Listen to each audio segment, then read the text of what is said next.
Welcome back to the channel, everybody.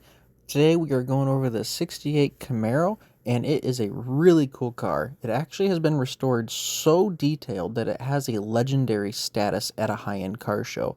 The bodywork is incredibly straight, and the bottom side of the car has been restored and marked just like it came from the factory. These red line tires that mimic a factory tire are really interesting. I've never really paid that close attention to them. Look at how thin these wheels are, pizza cutters. I also just love painted steel wheels with the caps in them. Like I said, the bottom of this car is perfect. It was so nice I even put buffing pads on the lift arms before lifting the car. Paint marks were even on all the suspension components, just like the factory would have done it.